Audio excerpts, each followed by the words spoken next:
Hi, I'm Seth Webster, aka Freshy Seth, and this is a Fresh Take.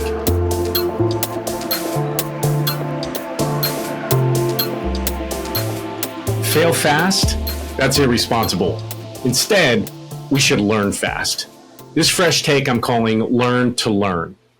Organizations often fail and succeed on a regular basis. However, I'd argue that most of them don't do it intentionally. Their successes are repeatable, sure, but so are their failures. So how do you incentivize your organization toward minimizing failures and maximizing successes? By not changing anything. Well, that's not entirely true. What I mean is don't approach the outcome of more successes by trying to change things. Instead, approach it with experiments. Now, experiments are great ways to learn. You set up a hypothesis of what you think the outcome is going to be, you attempt it, and then you measure to see, did it actually accomplish what you wanted? Did it succeed or did it fail?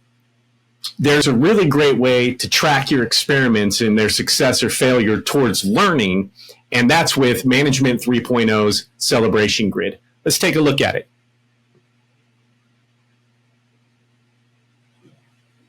You'll see here, this is an outline of a celebration grid. You have behaviors that everybody takes. They make mistakes, they run experiments, or they operate based on practices, often like good practices, practices that are the policies or the standard operating procedures of your organization. Then you have results or outcomes from those behaviors on each side. You have failures from those behaviors, and you have successes from those behaviors. And then across all of that, you have learning. Now, on both extremes with mistakes and failures and practices and successes, you don't learn a lot. But in the middle with experiments, whether they succeed or they fail, that's where you learn intentionally. And so oftentimes, everybody's focused on failing fast. But if you fail fast, you'll see here that that doesn't always translate to learning. In fact, most of the time, it doesn't translate to learning. Here in the bottom left, the behavior is making mistakes that lead to failures. And those are repeatable failures, things that you're constantly doing that do not lead to success. Now, sometimes you can make a mistake and it has success, and that's a small little fraction up at the top left there. Think penicillin. Accidentally leaving your sandwich to mold next to a petri dish of bacteria and finding out that the mold in your bread killed the bacteria. Fantastic mistake leading to success. But that's an exception, not the rule. Success, on the other hand, is often achieved through regular good practices. The problem, though, is if you're incentivizing success through good practices, then you're only encouraging people to do things that they know will already succeed. And sometimes that's great because you want that repeatable success, but it's not really leading you to be more efficient and operate better. So instead, you want to optimize the learning. If you know that good practices produce success, you don't learn anything by doing that. If you know that repeatable practices or mistakes lead to failure, you don't learn anything there. Where you learn is in this middle column of doing experiments, whether you either succeed or fail. So what you'll find is that with experiments, you learn best through networks. So small independent networks, informal networks that are running experiments or doing experiments in an informal fashion tend to learn the best. Think your Scrum team doing experiments to improve their own efficiencies or to produce outcomes that they're striving to do. This celebration grid is a fantastic tool to use in retrospectives. It answers the questions. What do we want to stop doing? Mistakes that we don't learn from. What do we want to start doing? The experiments that either succeeded or that we want to try. And what do we want to continue doing? Good practices that produce successes, or experiments that we want to that produce successes that we want to turn into good practices. So you do that through these networks. Now, good practices are run by hierarchies. And hierarchies help you take these good practices and implement them in a repeatable way. That's great. The flip side to that is that mistakes are often produced through hierarchies as well. Think status quo, or not questioning, are we actually getting the results that we want by performing these behaviors? And if the answer is no, they're failures, then those behaviors, even if documented as good practices, are actually mistakes. So what you need is a dual operating system of both networking through experiments that you're documenting success and failure on that are then being implemented into good practices. Now, some of these good practices are already established in the hierarchy, and you know that they generate success. There's no need to experiment with those. It's proven.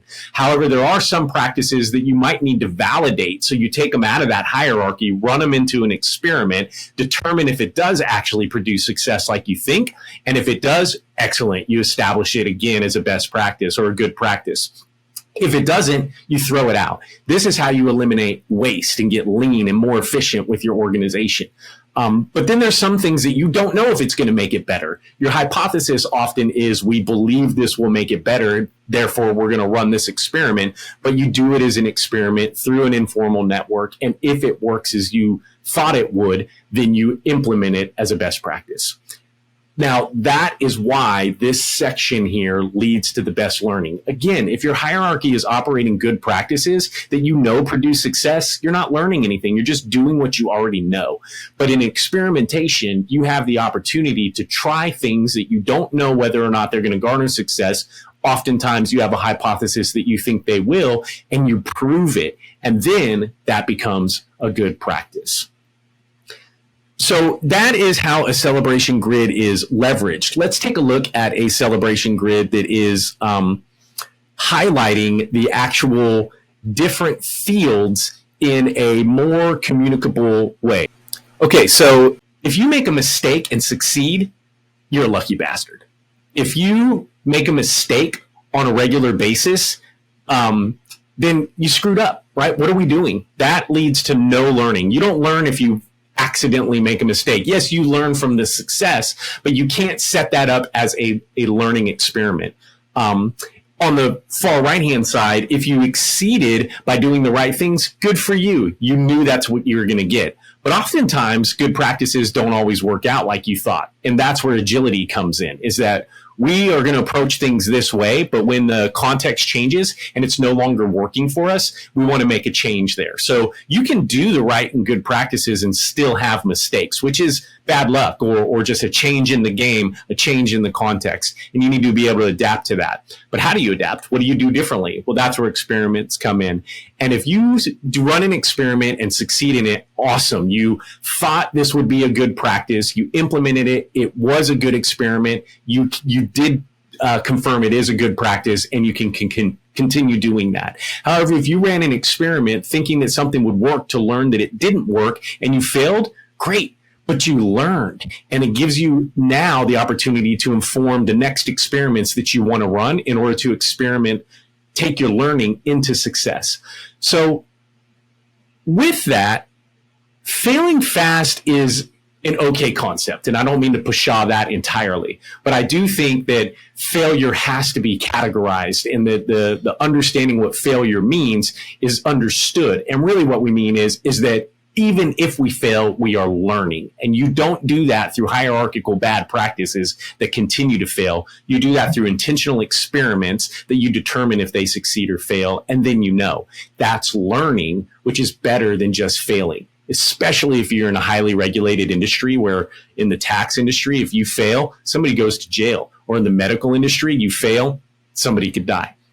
So some failures are not okay, but experiments couched in a way that produce learning, those failures are guaranteed to cause you to learn, and that type of failure is okay. I want to thank you for hanging on and listening through this. I would please love you to comment your thoughts on encouraging learning fast as opposed to failing fast. Anything that you've done through experimentation and learning that's led to your successes. I'd also like you to repost and like this for reach. I'm really trying to get out there and share these concepts with people and get feedback on them as well. And you liking them and sharing them really helps me to do that. Finally, if you enjoyed this video, then please follow me for more on Agile, culture, leadership, management, and self-development. Thanks.